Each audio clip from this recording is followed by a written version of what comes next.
Hi everyone, I'm Hunter from Interactive, and in today's lesson I'll show you how to create rounded corners using the live corner widget tool. Before we jump into the lesson, I'd like to give you a free shortcut cheat sheet which you can download, and it has all the most common shortcuts used in Adobe Illustrator. So there's a link in the description below and you can download it and you can go print it out and have it beside you or leave it on your desktop to open at any time.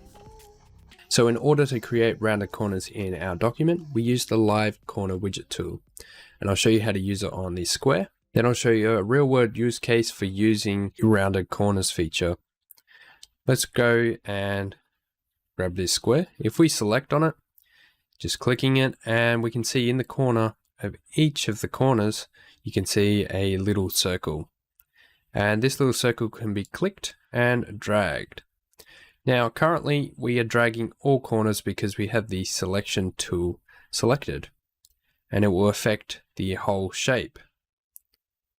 Up here in the control bar we have a number here, and this is the corner radius. So currently we're using 28 pixels. You can also find it in the properties panel.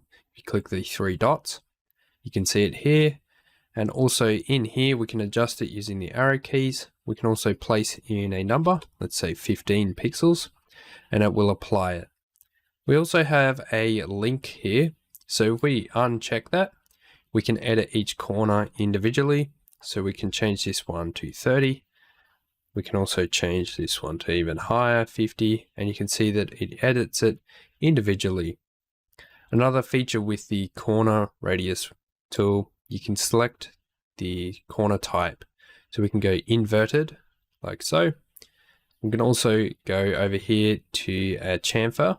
So if I undo that square, what I can do is come in here and use my direct selection tool, A on the keyboard, to just select one corner. And you can see that this one is selected black, and we can click and drag one corner. Let's undo that. We can also select two corners using the shift key. So if I hold down the shift key, I can select one corner and also select the other one while holding the shift key. And now we've selected the upper left corner and the bottom right corner. And now when we click and drag, we can adjust two corners at once. And you can see that very quickly we can create shapes using the corner widget tool. So we can also use the corner widgets in real world situations. Sometimes we have to modify fonts for logos. So I'll show you how to do that now. With the direct selection tool selected, I'm going to hide my guides. I can grab the corners of two anchor points, and that brings up the corner widget tool, and we can edit this like so. We could grab all four anchor points and create a really unique looking shape. And you can see how quickly we can edit these shapes. So if I hold down shift, all the black anchor points are selected. So I'm going to select all these ones here, and I can click and drag all these, and we can create a unique look. This is more of a bubbly look, but we can also do this on all the letters. So what I'm going to do is select all these anchor points. We'll go ahead and select the inner anchor points for the serif here, and continue around. Let's grab the inner anchor points here as well, and we'll have a look at the T. We'll leave the T for now. But what I can do is go to my properties panel. So in my properties, it's popped up with this little option that says corners. And I can use this.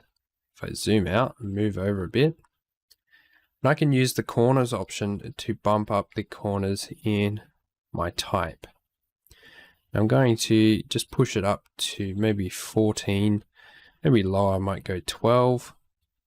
So now I've adjusted my corners all at the same rate, so they all have the exact same radius, which keeps a really consistent design. I also know the radius of this, so if I select this radius, I can see that it's 12. So I can come in here and double click on this, and I can pop in the option 12. Hit OK, and it changes the corner widget to 12. Let's double click this one, edit 12. That's it for this tutorial on the Corner Widget tool. If you enjoyed the tutorial, make sure to keep on the lookout for more tutorials like this one. And until next time, I'll see you later.